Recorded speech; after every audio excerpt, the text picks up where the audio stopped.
भगवत्पादं शङ्करं लोकशङ्करं शङ्करं शङ्कराचार्यं केशवं बादरायणं सूत्रभाष्यकृतौ वन्दे भगवन्तौ पुनः ईश्वरो गुरुरात्मेति त्रिवेदविभागिने व्योमवद्व्याप्तदेहाय दक्षिणामूर्तये नमः।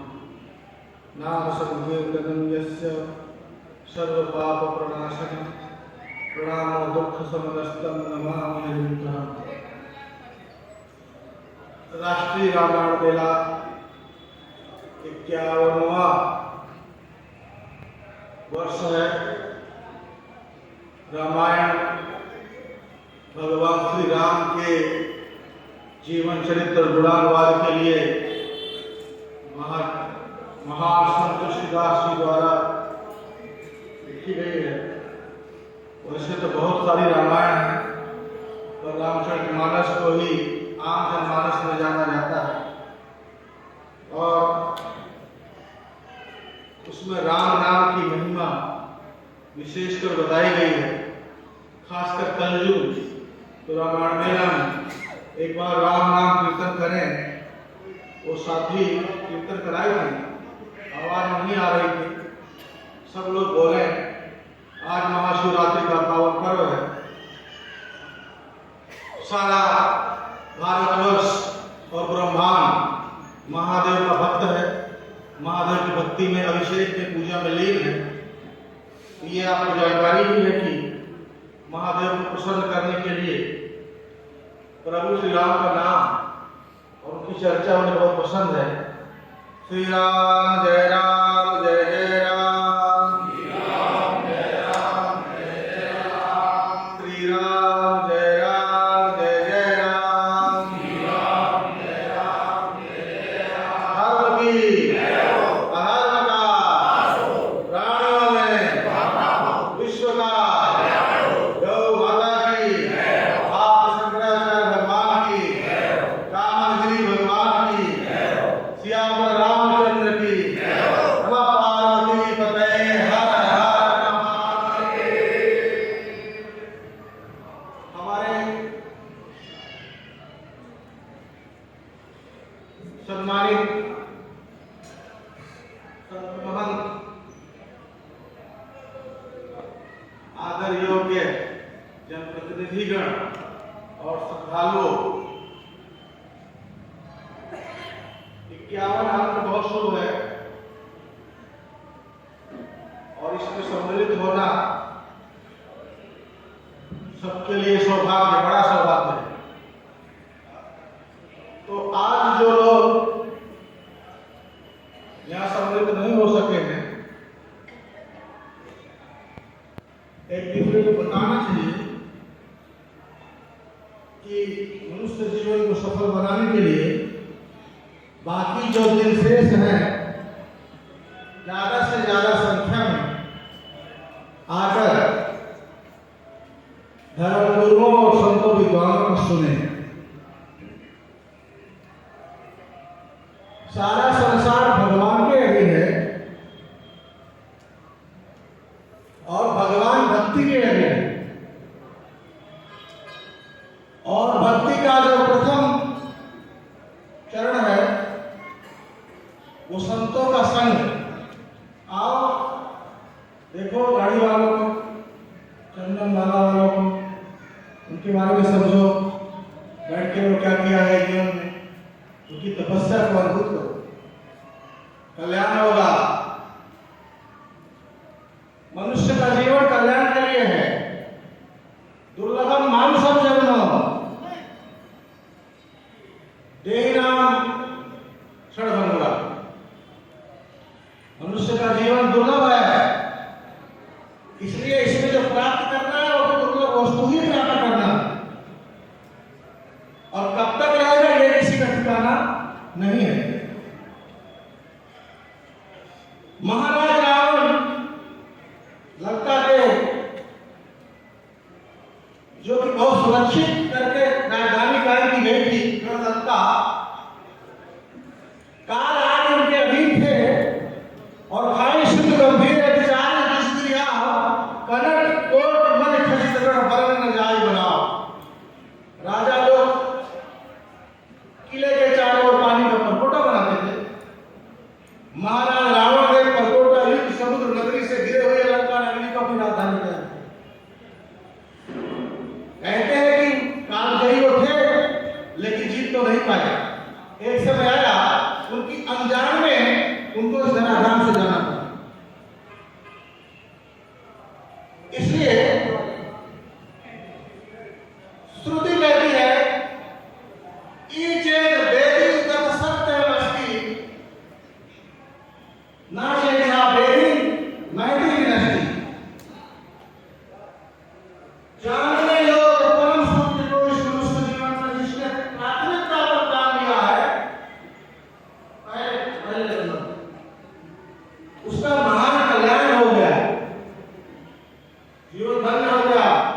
समागम है।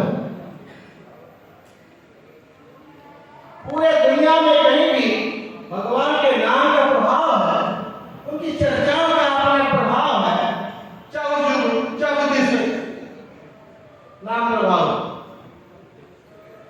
लेकिन चित्रकूट उसके लिए एक अद्भुत भूमि, यह तपस्थली है। राजकुमार को जब वनवास दिया गया, निर्धारित हुआ 14 वर्ष राम वनवासी, तो कुछ कारण के बगैर कार्य नहीं होते, कारण था, इसलिए उनको बाहर भेजा गया। कारण बड़ा था, उसमें शक्ति की जरूरत है, और शक्ति तब से प्राप्त होती है, तब बल रचय प्रबंध विधाता, तब बल विष्णु सकल जगता। अयोध्या के राजकुमार ने 14 वर्ष के वनवास अवधि में लगभग थोड़ा आगे पीछे का समय 12 वर्ष चित्रकूट में उन्होंने विराजमान हुए हैं। तब सिद्ध पुरुषों से मिले हैं, उनको सुना है और खुद भी तपस्या किए, जिसके परिणाम स्वरूप पूरब से उत्तर से दक्षिण की यात्रा करते करते और तमाम राष्ट्रीय राज्य जो भारत के मध्य से लेकर दक्षिण तक फैल चुका था, उसको सफाया करते हुए समुद्र पार कर दिग्विजयी त्रैलोक विजयी महाराज रावण की नगरी में पहुंच गए और अजय कहे जाने वाले दशग्रीव को परास्त कर दिया। रावण के लिए मेरे मन बहुत इज्जत है, और वाल्मीकि ने लिख दिया है नरसिंह ने, राम रावण युद्धम, राम रावण युग युग, लड़ाई राम और रावण की हुई थी, हमारी नहीं। लेकिन प्रभु श्री राम के जो आदर्श के लिए उन्होंने लड़ा रावण से, उसके लिए हम सब प्रभु श्री राम की जयकार करते हैं। बोले सियावर रामचंद्र की।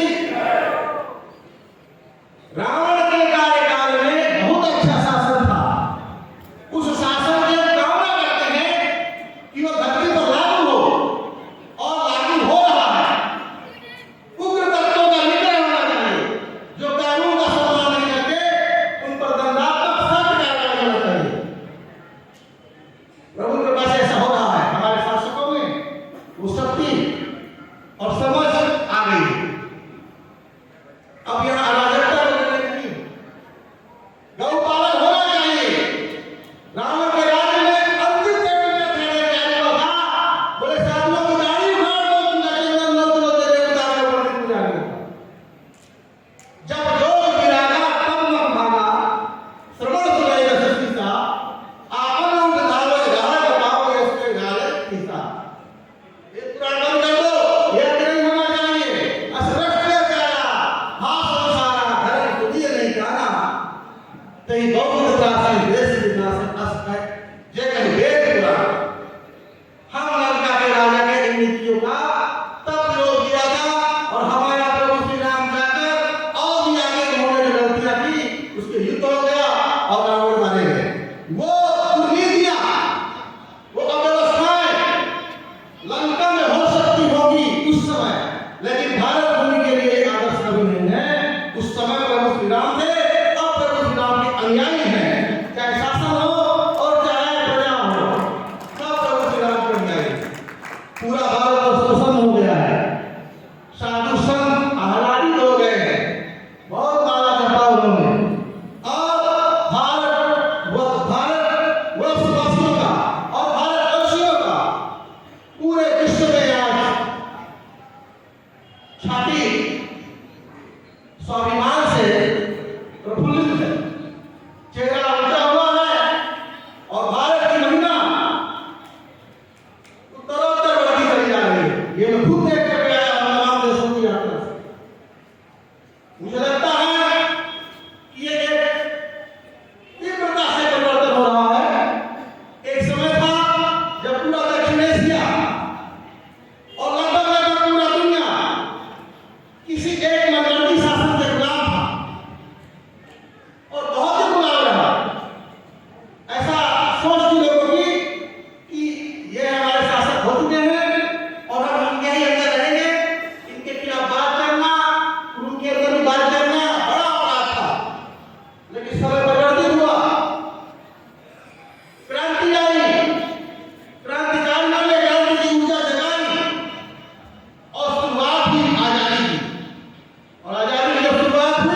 वही विराटी शासन था और ये वही समय था जब शिक्षा पद्धति बदल दी गई, गुरुकुल बंद कर दिए गए, माने वेद पुराण बंद कर दो, वेद पुराण नहीं पढ़े जाएंगे, ये भी बंद हो जाएगा। और गाय को उन्होंने खाद्य पदार्थ बना और ऐसी ऐसी बहुत सारी विकृतियां हमारे धर्मस्थलों को चुन चुन करके निशाना बनाया गया और सनातनियों को, भारतवंशियों को, आर्यों को अपमानित करने के लिए उनके धर्मस्थलों में तरह तरह के निशान कायम कर दिए गए और उस अपमान को सहते सहते 500 साल बीत गए। आज फिर से एक नई क्रांति आई है और मुझे लगता है कि हम आध्यात्मिक और धार्मिक रूपरेखा में आजादी के राह पर है और उसकी शुरुआत हो गई है। उस आजादी की शुरुआत और क्रांति भी भारत से ही उठी थी, जबकि दुनिया में फैल गई, यहां जवान हुई और दुनिया में फैल गई।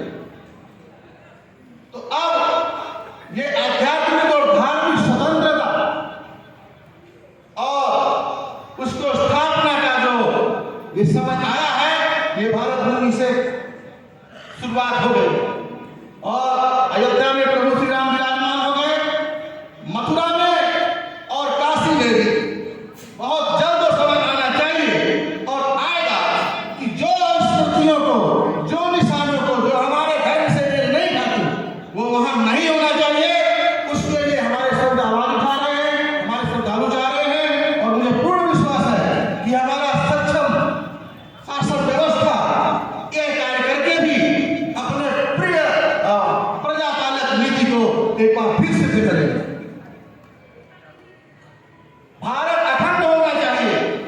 ये भी 500 साल के अंदर ही ये कूटनीति चली गई कि क्रमशः जो अखंड भारत था वो कोई ना कोई राजनीतिक चाल खेलकर धीरे धीरे देश के टुकड़े किए गए और आज उन देशों की संख्या 18 है, जिसमें 2 से 3 देश अभी अलग हुए हैं और सबसे करीब है जो बांग्लादेश और पाकिस्तान है। मैं धर्म गुरुओं से चाहूंगा कि वो इस बात को समझें और उसको लागू करें, क्योंकि जो कार्य प्रजा कर सकती है उसे प्रजाएं करें, जो कार्य शासक कर सकता है शासक को करना चाहिए, कर रहा है और हम करने के लिए कहेंगे। लेकिन जो कार्य साधु संत धर्मगुरुओं का है, आखिर ये कार्य उनको ही करना पड़ेगा। चेरे वेती हमारी वैदिक आवाज है, परमहंस परिव्राजकाचार्य हमारी उपाधि है, भगवान श्री राम खुद एक परिव्राजक है जो अयोध्या से चलकर दक्षिण और समुद्र लाकर लंका नगरी में गए। त्रेता युग में कलयुग आया, वहां भी धर्म के नाम पर भ्रांतियां हो गई। भगवान बुद्ध हमने माना 24 अवतार में एक, लेकिन उनके अनुयायियों ने जो अराजकता फैलाई, जो अव्यवस्था फैलाई, परिणाम यह हुआ कि यह संपूर्ण दक्षिण एशिया में हमारा जो प्रभावी क्षेत्र है, बड़े बड़े मंदिरों को वहां भी नुकसान पहुंचा है। अभी हम कंबोडिया अंकोर वाट 50 किलोमीटर का कई मंदिर है, भगवान विष्णु को निकाल के बाहर रख दिया है और अंदर बुद्ध को ला दिया है। फिर कम्युनिस्ट शासन आया है, उन्होंने दोनों को नुकसान पहुंचा दिया है। धर्मो रक्षति रक्षितः, धर्म की रक्षा करनी पड़ेगी, क्योंकि मैं खुद अपनी रक्षा चाहता हूं। जो धार्मिक जागृति का कार्य है वो कार्य धर्म गुरुओं को ही करना पड़ेगा। अभी इसी क्रम में जो भगवान आदि शंकराचार्य ने, प्रभु श्री राम ने उत्तर से दक्षिण का यात्रा पूरा तय किया और कलयुग में चूंकि जैसे जैसे युग आगे बढ़ते गए वैसे ही अव्यवस्थाएं फैलती गई। आदि गुरु शंकराचार्य जो स्वयं शिव ने सनातन धर्म की पुनर्प्रतिष्ठा के लिए अवतार लिया था, उन्होंने पूर्व पश्चिम उत्तर दक्षिण चारों ओर पद यात्रा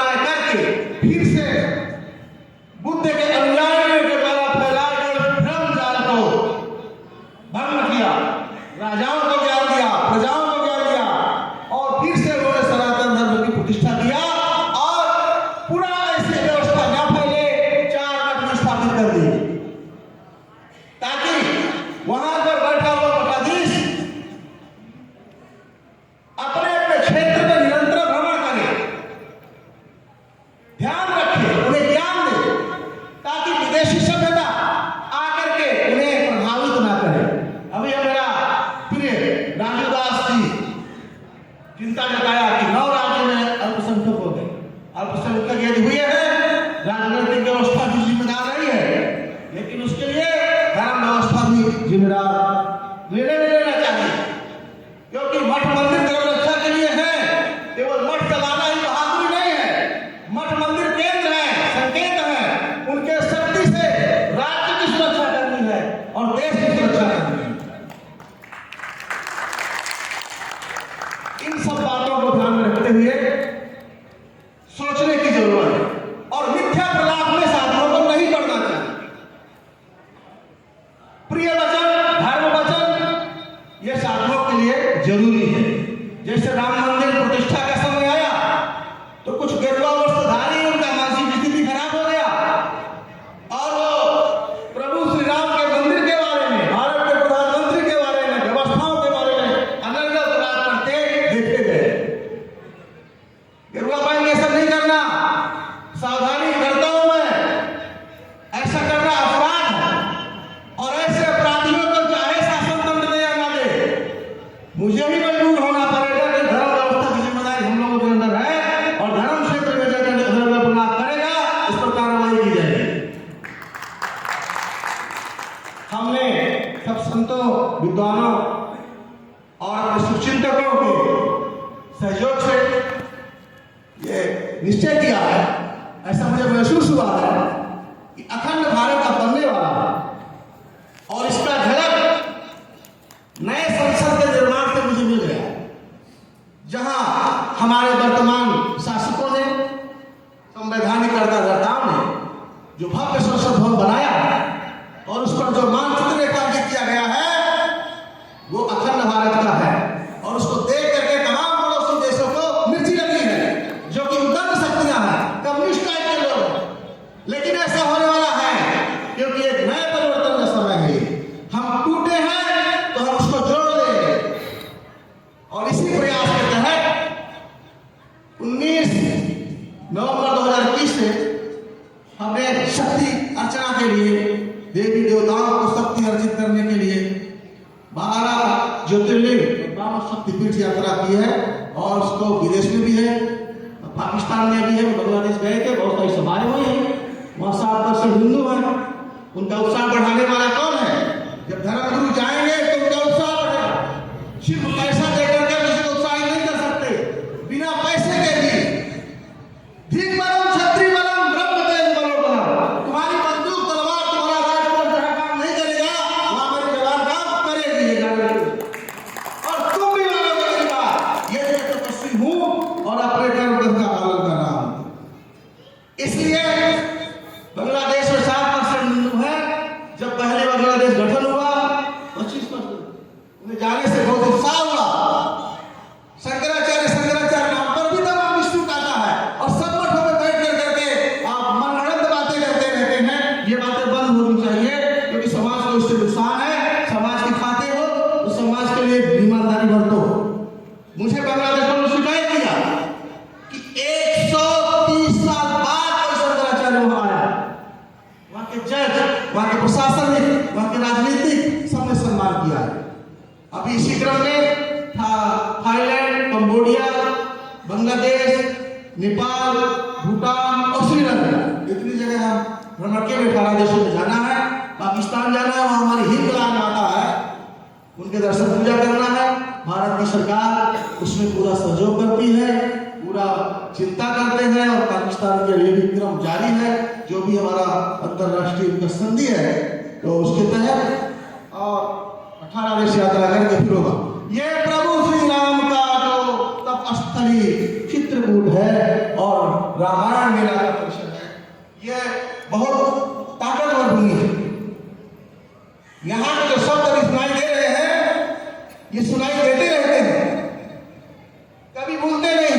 और वैसे भी ये शास्त्र का सिद्धांत है कि शब्द कभी नष्ट नहीं होता।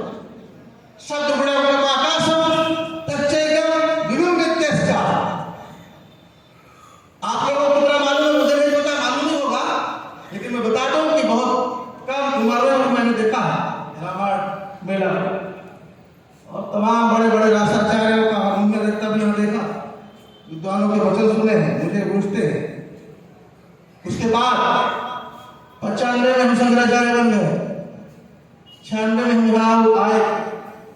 उस समय का मंच भी मुझे दिखाई दे रहा है, मेरे आंखों में है। तमाम विशिष्ट लोग थे, उनका सेवा भक्ति मुझे याद है। सम्मानित गोपाल कृष्ण कलौरिया जी, उनका भाव मुझे याद है। और भी बहुत सारे चेहरे थे उन दिनों। एक्स-MP थे दुबे जी, गोस्वामी, एक्स मिनिस्टर गोस्वामी जी, और बहुत सारे संत महान थे उस समय के, महान थे। और अभी जो मौजूद है, बहुत सारे तक के हैं, बहुत सारे उस समय साधुगिरी शुरू किए थे। अब वो भी काफी तपस्या कर करके उम्र दराज हो गए। जो शब्द वहां सुने गए हैं, डॉक्टर राम मनोहर लोहिया, ये भी एक अद्भुत नाम है कि धर्म क्षेत्र वाले राजनीतिज्ञों को नकार देते हैं, और राजनीतिज्ञों में कुछ लोग तो नतमस्तक है और कुछ लोग नहीं है नतमस्तक। लेकिन ये एक ऐसा नाम है कि राजनेताओं के लिए भी होड़ लगी है डॉक्टर लोहिया के नाम को अपनी अपनी तरफ करने को। लेकिन जितना राजनीतिज्ञों में उनके नाम को कैसे करने के लिए होड़ लगी है, उतना ही आस्था, विश्वास और श्रद्धा धार्मिक लोगों में भी आज भी कायम है डॉक्टर लोहिया के लिए। वो एक महान व्यक्तित्व, और उनके व्यक्तित्व से प्रेरित होकर जो रामायण मेरा चालू किया गया, उसका बखान मैंने तब भी सुना था, और कुछ और जगह भी रामायण मेरा हम शुरू कराए थे, मुझे ज्यादा मालूम नहीं है, लेकिन बोला जा रहा था पीछे। और प्रमुख तौर से ये था, और राम के आदर्शों को जन जन में लाने के लिए ये एक प्रयास था। और ये प्रयास जो आजादी के क्रांतिकारी थे, देश आजाद कराए, लेकिन राम राज्य का काम उनका अधूरा रह गया। महात्मा गांधी ने जब साबरमती आश्रम छोड़ा, तो उन्होंने दांडी मार्च के समय छोड़ा था, और ये प्रतिज्ञा के साथ छोड़ा था कि जब स्वराज आएगा हम वापस आएंगे, नहीं तो नहीं आएगा। और जब देश आजाद हो गया, तो सरदार पटेल जी ने उनसे कहा था कि अब देश आजाद हो गया है, अब आप अपने आश्रम जा सकते हैं। बोले देश आजाद हुआ है, लेकिन स्वराज नहीं आया। स्वराज लाने के लिए मुझे वेद पुराण का पाठशाला चाहिए, मुझे पुराना गुरुकुल चाहिए, जो 500 साल पहले आक्रमणकारियों ने इस देश पर कब्जा किया और हमारे उस पाठशाला की व्यवस्था को बंद कर दिया, जिससे हम इंसानों का निर्माण किया करते थे, मानवीय सभ्यता का सृजन हुआ करता था।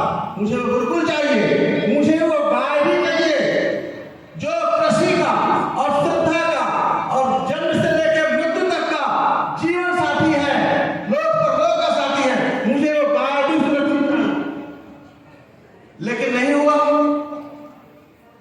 उन दिनों मुझे लगता है, आज तो आपके लिए सरल है, और मुझे बहुत अच्छा लगा जब युवा प्रशांत हमारे यहाँ गए और पता चला कि लोहिया जी का तीसरी पीढ़ी है। हमने कहा हम आए, तो आपने, आपके पूर्वजों ने और उनके साथियों ने जरूर बड़ा संघर्ष किया है, क्योंकि उन दिनों इस तरह के आयोजनों को अनुरत रखना ज्यादा संघर्ष और हिम्मत का काम। और जब कठिनता सहन करके किसी संस्थान को चलाते हैं और अपने निश्चय से नहीं टिकते, तो लक्ष्य जरूर पूरा होगा। आज जो भारतवर्ष में माहौल राम में हो गया है, तो मुझे लगता है कि राष्ट्रीय रामायण मेले का भी और आप लोगों के प्रयास का बहुत बड़ा योगदान है। यहाँ बड़े बड़े नेता, बड़े बड़े विद्वान आए हैं, अपनी अभिव्यक्ति दिए हैं और अपनी सहमति भी दी है। मैं आप सब लोगों को गोवर्धन आदि शंकराचार्य की तरफ से आशीर्वाद करता हूं, सब प्रजाजनों को, श्रद्धालुओं को, और ये कहना चाहूंगा, चेताना चाहता हूं कि धर्म सर्वोपरि होना चाहिए। रोजी रोटी कमाओ, चोरी बदमाशी मत करो, सही बोलकर मेहनत करके कमाओ, लेकिन धर्म पहले। महाराज मनु ने 10% तन मन धन सब कुछ धर्म देगी। धर्म की रक्षा तुम करोगे तो संकट आने पर धर्म तुम्हारी अवश्य रक्षा करेगा। तमाम देश हैं छोटे बड़े, बिजली बिल लेते हैं, सड़क का टैक्स लेते हैं, मंडी से भी टैक्स लेते हैं, पैसा सरकार लेती है, लेकिन सेना उसके जवान अच्छे होने चाहिए, सैन्य बल ज्यादा होना चाहिए, सैनिकों की संख्या ज्यादा हो, वो प्रशिक्षित हो, उनके पास हथियार अत्याधुनिक हो और बिना मतलब के भी फायरिंग कराई जाती है, ताकि सुनिश्चित बना रहे कि हमारे जवान और हमारे हथियार पूरी तरह से अलर्ट हैं, सक्षम हैं और सही पोजीशन में। ये देखो का काम नहीं पड़ता, 10 साल 20 साल 50 साल, पर निश्चित तौर से जब कभी युद्ध का मौका आएगा तब तुम्हारी रक्षा, वही जो तुम सोचते हो कि व्यर्थ में इतने हजार डॉलर बचते हैं, वही व्यर्थ वाला पैसा ही तुम्हारे जान और माल की और सम्मान की रक्षा करेगा। वो सेना लड़ेगी, वो बंदूकें लड़ेगी, क्योंकि तुमने उस सेना को पाला, उस हथियारों को सुरक्षित रखा। यह हो गई बाह्य सुरक्षा, भूमि की सुरक्षा, शरीर की सुरक्षा। लेकिन हम सनातनी, हम लोग और परलोक से बने हुए, हमारे बहुत सारे संस्कार हैं, बहुनाम धर्मनाम बनते, ज्ञानवान मात्र बनते थे, हम बहुत सारे धर्मों का भी आग्रह रखते हैं और उस यात्रा में हमारे संकट आने पर हमारी को रक्षा करेगा तो धर्म ही हमारी रक्षा करेगा। इसलिए तुम धर्म की रक्षा करो और धर्म तुम्हारी रक्षा करेगा। राम और रानिया लंका के महाराज रावण ने तमाम शक्तियों से सुसज्जित रावण, लौकिक पालौकिक शक्तियां, और उनके पास एक रथ भी था जो कुबेर से छीना गया था, देवताओं का जो कुबेर है छीना गया, उसमें रथारूढ़ होकर के महाराज रावण जब लड़ाई करने आए तो लंका में पड़े हुए विभीषण जी सशंकित हो गए, बोले अब कैसे होगा, उसके पांव में पादुका नहीं है, उसके पास अत्याधुनिक अन्य हथियार नहीं है, मायावी शक्तियां नहीं है, जरूर रावण इनको पराभव करेगा और मेरे भी प्राण जाएंगे, क्योंकि लंका वाला था, भारत वाला नहीं। भारत वालों का विश्वास नहीं टिकता, उसका मिल गया।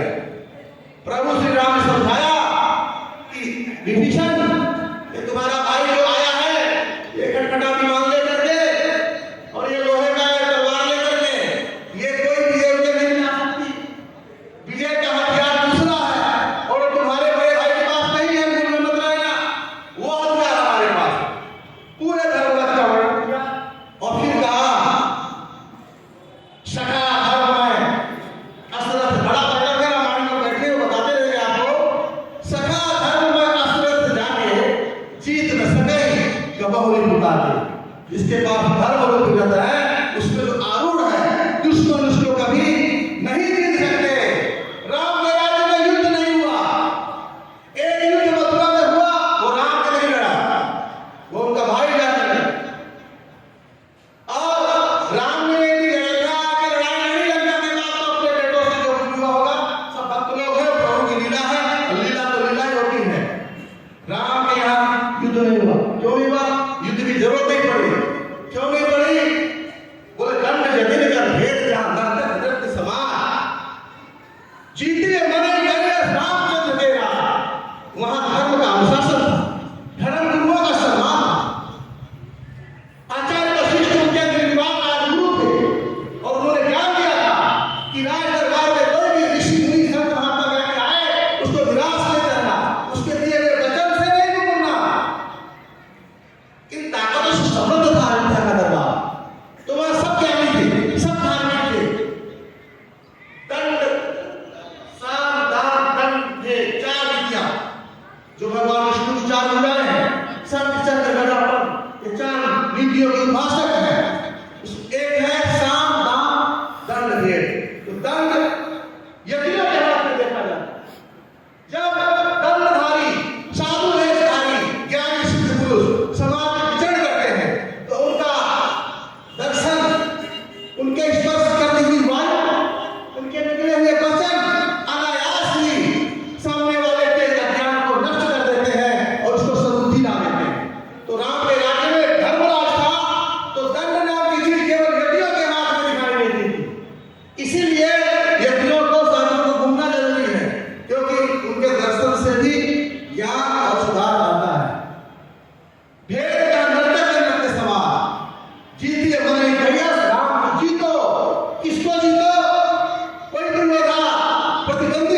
मुझे मिले हैं, तो उनका ज्ञान शक्ति सब बढ़ता जाए और सब जो यहाँ सब प्रमुख राजनीतिज्ञ विराजमान है, उनको भी हमारा उनका उज्जवल भविष्य हो, सुखी रहे, क्षेत्र के लिए अच्छा काम करें और चित्रकूट में सेवा का मौका मिला है, ये और बड़ा सहयोग है। राजनीति हर जगह से लोग कर रहे हैं और अच्छा काम है राजनीति, लेकिन चित्रकूट में करना ये और अच्छा काम है। और हमारे संत महंत महाराज हमारे श्रद्धेय हैं, बहुत सारे यहाँ हमारे प्रिय हैं, तो सबको भी हमारा शुभकामना। नमः पार्वती पते, हर हर महादेव। धर्म की मेरी इच्छा है कि एक बार रामपुर और हो जाए। चित्रकूट में सुनता हूँ राम नाम जपना ज्यादा अच्छा है। हमारा राजा महाराज बहुत बड़ा माला भी जप कर रहा है, लगातार कुछ देख रहा हूँ हमारे सामने, तो राम नाम सब लोग करो। कलम नाचते हो रंजन था, हरे नामयो गति केवल। कलयुग में नाम ही गति है। श्री राम